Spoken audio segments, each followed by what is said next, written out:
I want to start this morning with an experiment. Someone say, uh-oh.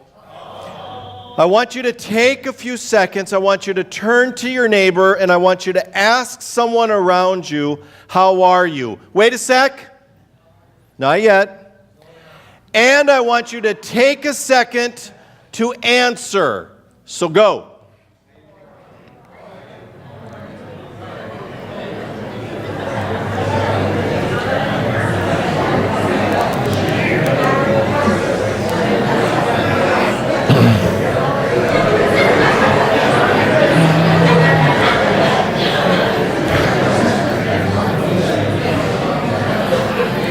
All right, come on back.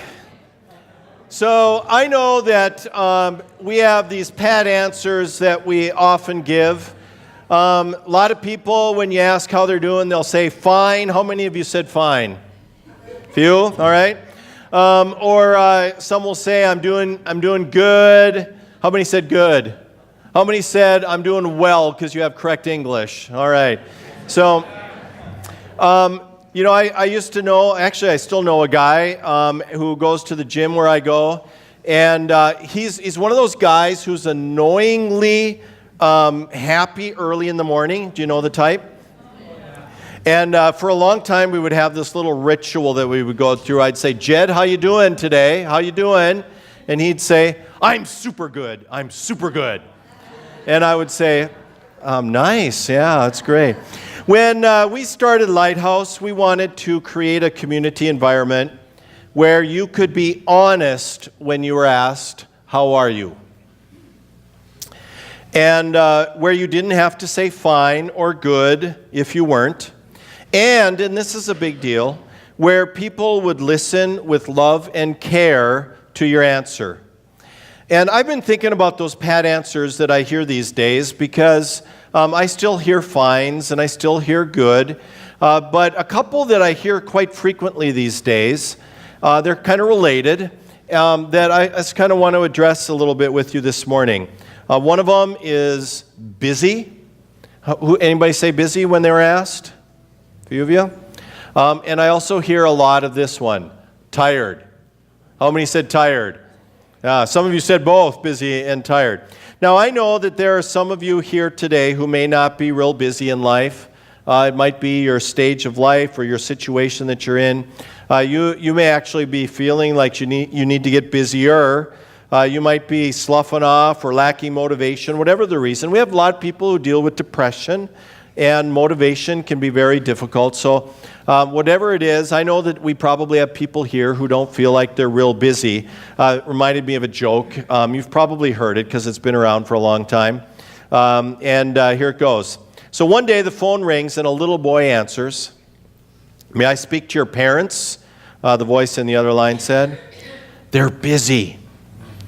Oh, is there anybody else there? Yes, the police, he said. Can I speak to them? No, they're busy. Is there anybody else there? The firemen. Can I speak to them? No, they're busy. Well, let me get this straight. Your parents, the police, and the firemen are there, and they're all busy. What are they doing? Looking for me.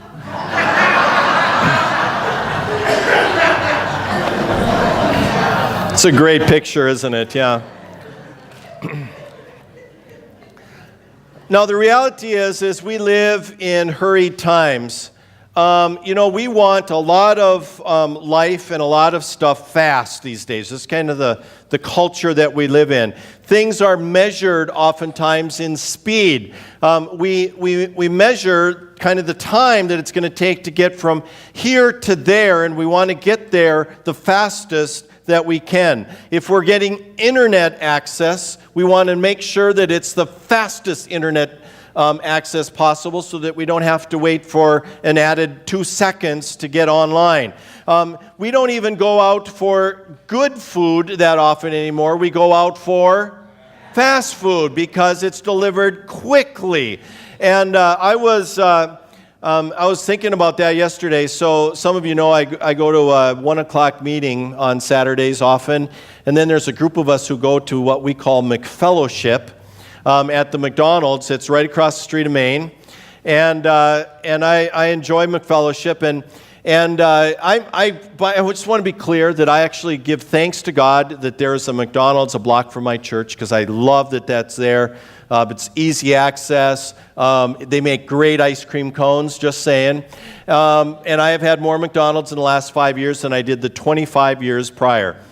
But here's the thing. If you have been to the McDonald's on Main recently, they kind of stretch the concept of fast food. And so the first 15 minutes of McFellowship's conversation every week is how slow the service is and how long it takes to get our fast food. We want stuff fast. We live in hurried times. Many of you have trouble keeping up with work and family and friends and life things that we should be doing to keep ourselves well. In addition, and I just want to put this out there, in addition, we have a church made up of self-centered misfits. Somebody say, ouch. Ouch. I wasn't done. Wait. We have a church made up of self-centered misfits who crave instant gratification. Turn and tell someone now he's talking about you.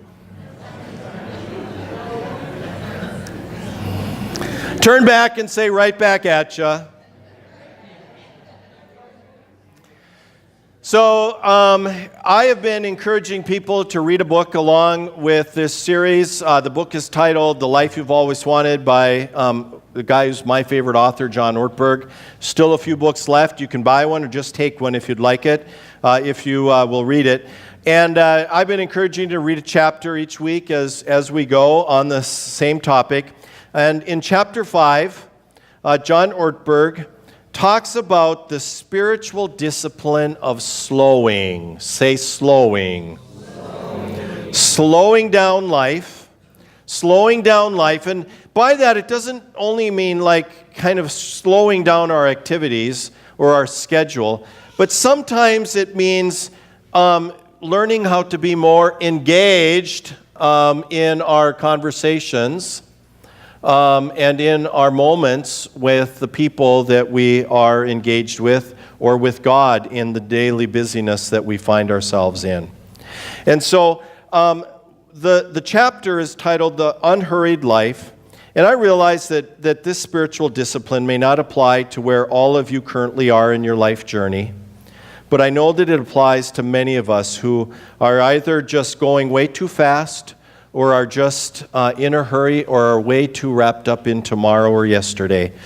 Here's how sick we are. I sometimes find that I hurry from doing nothing here to doing nothing there. That I just feel like I need to go on to the next thing, even though it's really not that important. It's been ingrained in us to hurry up. John Ortberg, on page 77 of the book, writes this. It's going to be on the screen. Hurry is the great enemy of spiritual life in our day. Hurry can destroy our souls. Hurry can keep us from living well. Carl Jung wrote, "Hurry is not of the devil, hurry is the devil." For many of us, the great danger in our life is not that we will renounce our faith. It is that we will become so distracted and rushed and preoccupied that we will settle for a mediocre version of it. It's a profound quote. We will just skim our lives instead of actually living them. I want to share a little bit of my personal story because for me, the spiritual discipline of slowing actually helped save my life a few years ago. I think that lots of you know that I'm an alcoholic. I also battle workaholism. And in many ways, workaholism is the socially acceptable illness of our day. And some think workaholism just means that he or she works too much. But I want you to know that it's actually something deeper than that. Workaholism means, I think, that we begin to define our identity by work. And therefore, we are seeking to derive our self-worth and our well-being from our work. And truthfully, that's kind of the danger in any of the life-controlling issues or addictions that we do. We eventually begin to try to define ourselves by that thing that's got a grip on us. And it becomes our self-worth. It becomes our well-being, or so we think. The interesting thing is self-worth and well-being are really spiritual words. They're soul words. And what workaholism does is it chips away at your soul. And when we don't take care of our soul, we are left void of meaningful relationships in our life, of spiritual wellness, of true joy derived from a relationship with God, and from physical and mental health problems, and with physical, mental health problems. And sometimes you'll hear people say that I'm so burnt out, and what they mean is that I've had a busy week and I just feel tired. But there's a clinical burnout where something has really shifted inside of us, and we're not well anymore. When I was asked to leave my former ministry, I was absolutely shocked. And not only had I developed an addiction to alcohol, which had become a coping mechanism in my life, but I was sick spiritually and emotionally and psychologically and physically, and I needed rest. I started going to a counselor regularly. I am very grateful to my counselor because she was the right person for me at the right time. She's grateful for me because I helped build her retirement account. I would go to her, and I was off for 6 months before we started Lighthouse Church. Probably should have been longer, but history is what it is. And after about 6 weeks or 8 weeks, I was starting to get antsy, which I thought was a good sign. And so I would go, and I said, I think it's time to get a job, and start doing something. And she would look at me. She'd put her pad down. She'd look at me, and she said, "No, you're not ready to get a job." And so I would talk for 50 minutes, and I would pay her money, and then I would come back the next week and we'd start over, and I said, I think it's time for me to get a job. She said, no, you're not ready to get a job. And she did that for week after week after week. And I would ask, what do you want me to do? And her first answer always was, I want you to journal. And I have journals like in my house now that I don't know what I'm going to do with them, but I journaled a lot those days. And she said, I want you to rest. Interestingly, I realized just a few years ago that I was actually recovering from burnout. And I can't go into how I kind of knew that, but it had taken me 2 or 3 years to really feel like I'd kind of forgotten what I used to feel like, interestingly.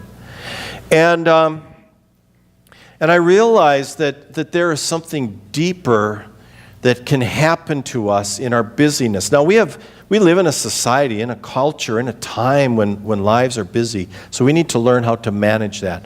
One of the things John Ortberg talks about is hurry sickness, and he quotes somebody by the name of Meyer Friedman about hurry sickness, and he says this: hurry sickness is above all a continuous struggle and unremitting attempt to accomplish or achieve more and more things or participate in more and more events in less and less time, frequently in the face of opposition, real or imagined, from other persons. So one of the things that I want you to know is that I realize that we live in such a time, and that many of you may not be dealing with this now, but many of you are. And I want to talk with you about how this is not a new thing. It's part of the human soul. So it's not just a symptom of our modern 21st century culture. In fact, people in Jesus' day dealt with the same thing. I want you to grab a Bible and turn with me to Mark chapter 6. It's page 635. Mark 6, 835. Page 835. If you have a recovery Bible, it's 1260. Mark 6, beginning at verse 30. Mark 6, beginning at verse 30, page 1260. Now I want to read a couple of verses and have you follow along. Verse 30. It says, then the apostles returned to Jesus from their ministry tour and told him all that they had done and taught. In other words, they were running around the countryside. They were talking about Jesus. They were doing healings and all of this activity. 24/7 they were working. Then Jesus said, when they came back, let's go off by ourselves to a quiet place and rest a while. He said this because there were so many people coming and going that Jesus and his apostles didn't even have time to eat. Anybody been that busy? Rarely for me, I'll tell you. I'll find time to eat. They didn't have a McDonald's drive-through to go through, I guess. This is not a new thing. You know, it happened back in Jesus' day, and Jesus teaches us something that is probably important for us to kind of consider. Maybe there are times when we need to take a break or take a rest. Here's something also that I've learned that I want you to know. It's an important lesson, I think. Spiritual growth cannot happen in a hurry. So if you're here because you want to grow spiritually, it will not happen in a hurry. You can't do it fast. In fact, hurry is the enemy of spiritual growth, and you also can't follow Jesus in a hurry. And so for many of us, the most important thing we may need to do for our spiritual well-being, as well as total well-being, may be to slow down. And it doesn't necessarily just mean, looking at my schedule and trying to weed things out. Sometimes it might be putting more things in. Or for me, it was learning how to be more engaged with the person I am with, or the thing that I am doing, or to be more engaged with God throughout moments of my day. So Ortberg writes about some of the symptoms of hurry sickness, and they're pretty self-explanatory. We'll go through them quickly. Number one, he says that you might be suffering from hurry sickness if you are constantly speeding up daily activities. He says, here's one of the signs. He says, if you go to the grocery store and you're going out to the checkout lanes and there's lines in all of them, you'll pick the shortest line. He said, you suffer from hurry sickness if you actually keep track in the other lines of the person that would have been you to see who gets done first. Some of you do that, I can tell. Multitasking. We know what multitasking is, trying to do too many things. Clutter. We sometimes just have too much stuff. Sometimes it can be material stuff. Sometimes it can be trying to cram too many things into our life or too many burdens that we're carrying. Superficiality. It's part of the information age, We know a little bit about a lot of stuff. But we have little depth sometimes as people. Here's the deal. A relationship with God and other people requires depth. And life is better with depth. Another one, an inability to love. Because love takes time. You just don't do that in a hurry. And the last one, this one really communicated to me, sunset fatigue. Talked about how our busyness can cause us to neglect the people that we love and care for the most. For example, if you're working a long day at work and maybe a little bit stressful, you get home and you have nothing left for the people that you care about. Or you have nothing left even to take care of yourself in the evening. So some of the things that we do, if we have hurry sickness in sunset fatigue, is we go home and we mindlessly watch television all night. Or we begin to shut off our brain and our body by consuming too much alcohol or taking drugs. And so hurry damages us on the inside. Hurry kills love. You can't love in a hurry. You can't build relationships in a hurry. My friends, you can't raise healthy kids in a hurry. Now remember, the measure of spiritual growth is whether or not I'm growing more in love with God and more in love with people. You can't grow spiritually more in love with God and more in love with people in a hurry. So let me show you one more biblical place where it talks about this idea of needing to slow down, especially to connect with God. Grab a Bible and turn to Psalm 46, page 473 in our church Bibles.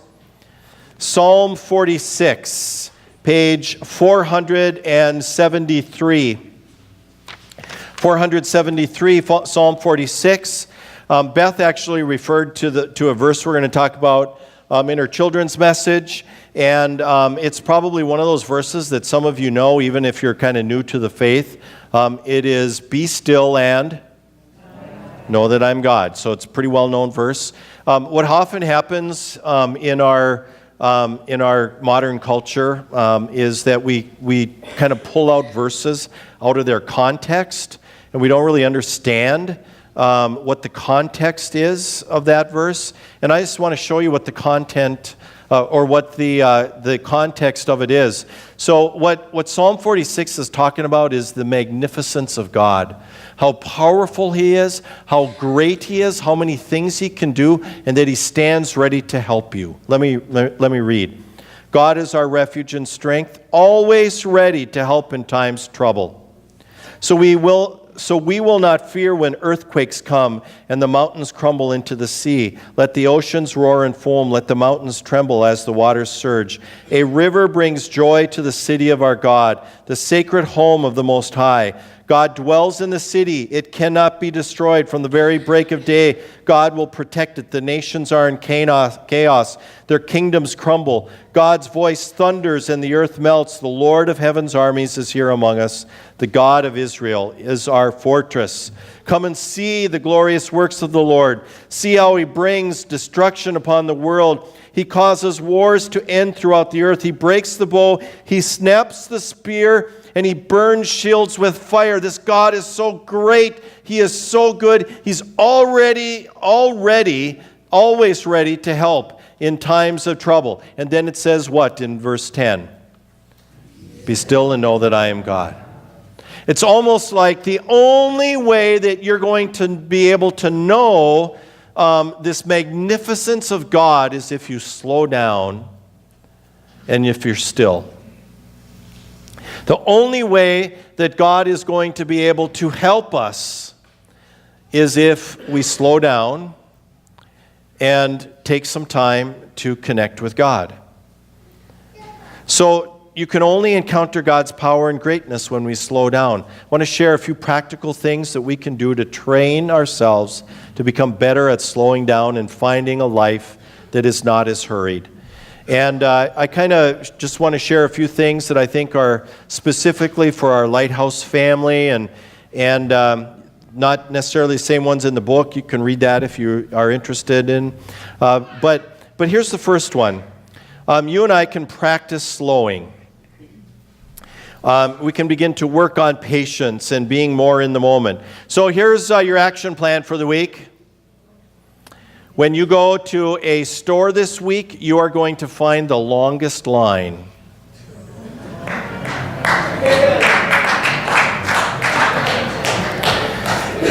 And what you do in that line is you don't stand there impatiently tapping your foot, cursing my name.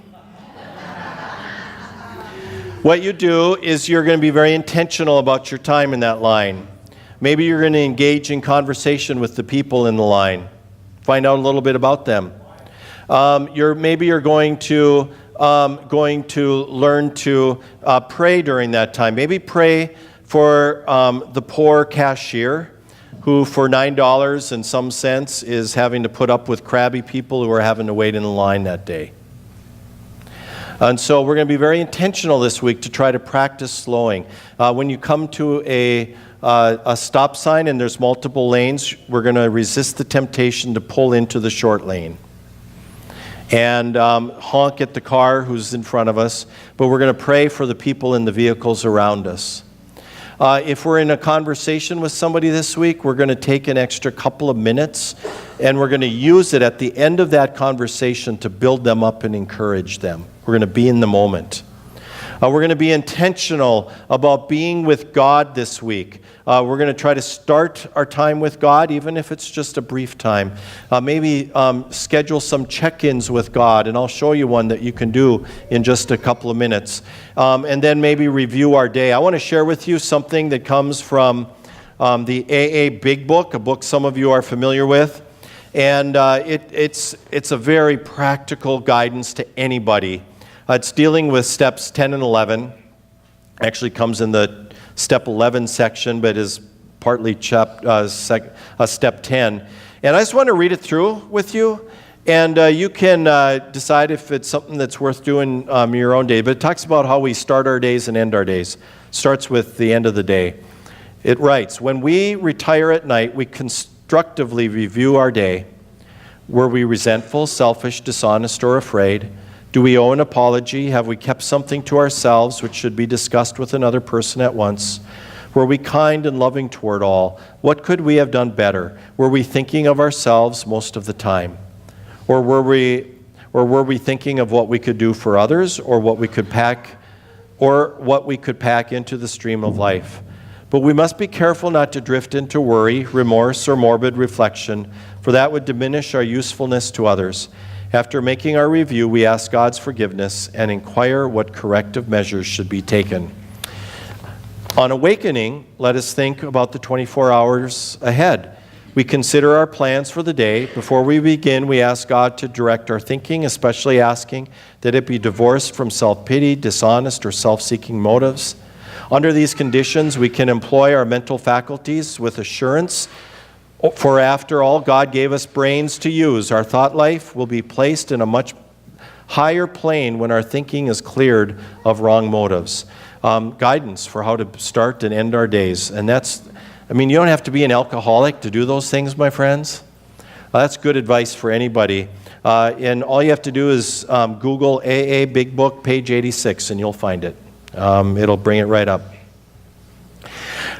Second thing that I wanted to share, especially for my brothers and sisters here who are in recovery, make your recovery commitments and support meetings. I think that one of the greatest gifts of my recovery has been going to meetings and having a time out in my day. So I don't go to a meeting every day anymore, but pretty close. And when I do, I just kind of say, okay, I'm taking an hour out of my schedule. I'm going to connect with God during this time. I'm going to get out of myself and try to connect with other people. I'm going to try to serve. And it helps me in just kind of taking a time out, a break. I think that anybody would benefit by working the 12 steps. You don't have to be an addict to work the 12 steps. Everyone would benefit by them. They are a spiritual program that is very Bible-based and would benefit you. So I just think that whether you're in recovery or not, it would benefit lots of people in our faith community. Third thing that I want to say is take time away from technology. Actually, what I really wanted to say was, Alex, put your phone away. Or anybody else. Put your phone away. Some of you are probably been looking at your phone our whole time together.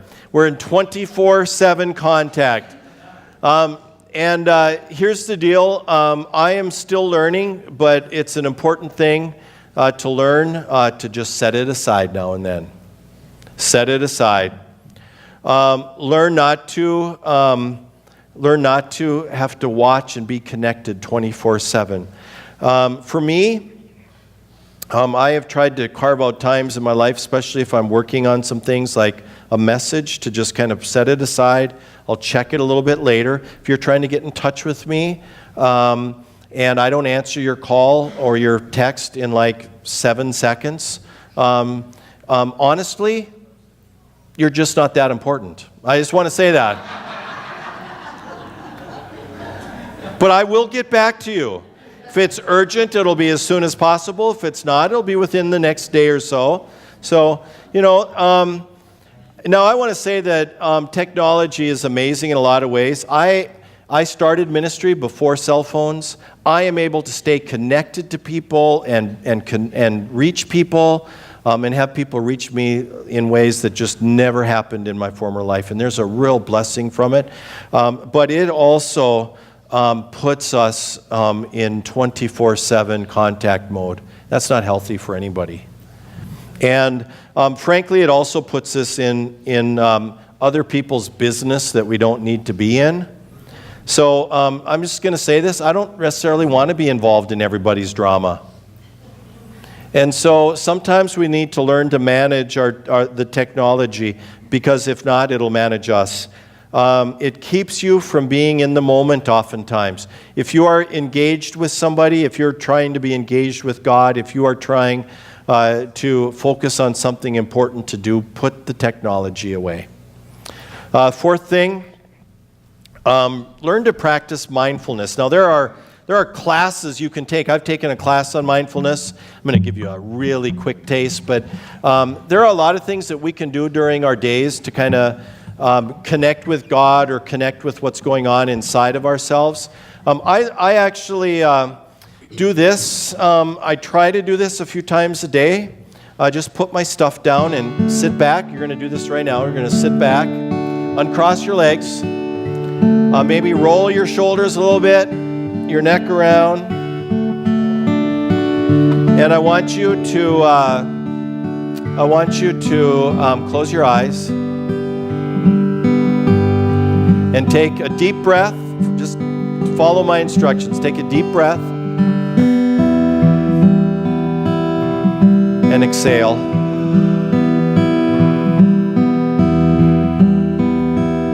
Deep breath.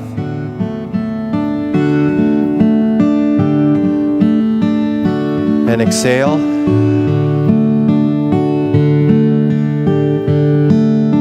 Deep breath.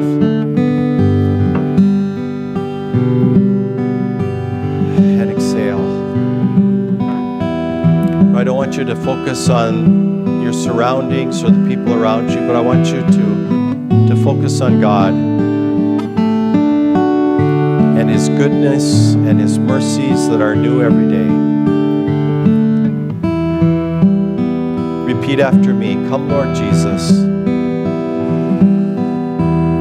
Come, Holy Spirit. Fill me. Renew my spirit.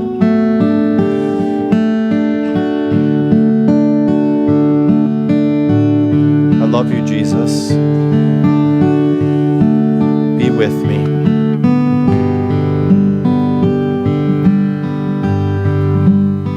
Breath.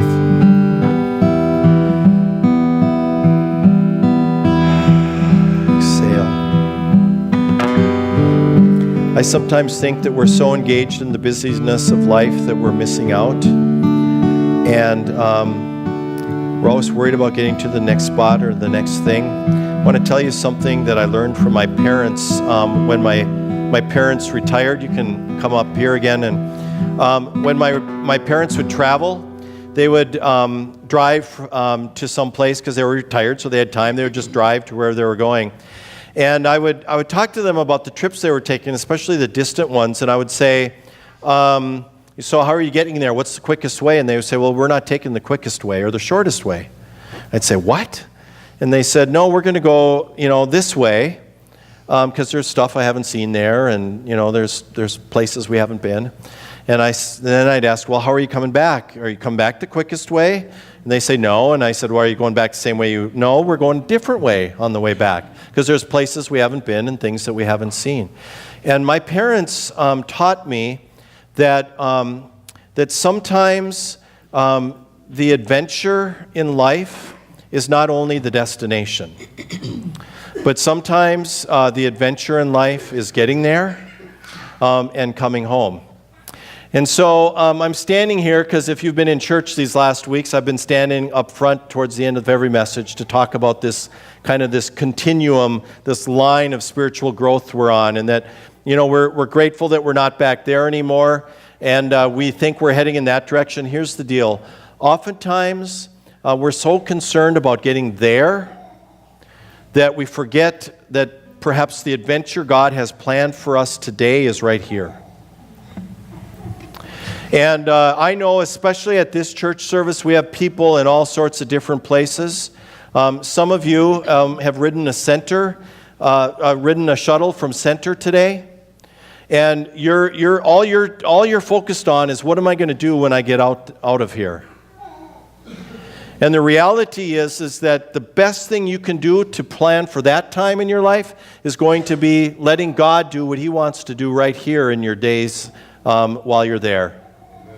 And if you are new in recovery, which I know that some of you are, you're kind of thinking about, how do I get there? How do I get those days? How do I get those months or those years or whatever it is that you're hoping to? How do I get my kids back in my life? How do I get this or that? And we miss out on what God is doing here. I want to tell you something that happens, and I saved this for this service because this room is filled with people who need to hear this again from me. People come and God begins to do something good in their life right here. God begins to do something good in their life. They find some recovery. They find themselves beginning to be opened up to something new. And then the busyness of life, the job, the friends, all of the things that used to be kind of dragging us away, crowd out what God wants to do. And we miss the adventure that God has planned for us right now. Are you with me? And so what I'm suggesting to you is don't miss out on what God is doing in your life only because you're focused on what is going to happen sometime in the future. So God is with us. He's with us in every moment of the day. Many of you might be controlled not only by the future, but what is going on with your life and your busyness and your schedules right now. Don't let life rob you of what God is doing now here. Slow down. Be here, be present. And I was thinking about Holy Week. So next week is Palm Sunday, the beginning of Holy Week, when Jesus goes into Jerusalem. It's the last week of his life. Crazy time. Jerusalem's packed with people. Lots of emotion, volatile. Jesus is going steady. He knows on Friday he's going to die on the cross. He knows what's coming. And it's interesting what Jesus does. I just want to point this out to you. What Jesus does is he realizes, what, I think I need to slow down and I need to pause for a moment. And so on the Thursday, the night in which he was betrayed, the day before he died, he got together with his disciples and they gathered around and he said, gosh, it's been quite a week, my friends. Anybody here ever feel that way? It's been quite a week. Been quite a week. We need to pause. We need to pause right now. We need to slow down, and we need to be present with Jesus. So he takes bread and he breaks it and he gives it to his disciples and he says, take and eat this. And when you do in the future, I want you to remember that we're pausing, we're slowing down, taking a little break. To be with the Lord and to be together. Then he took a cup and gave thanks. He gave it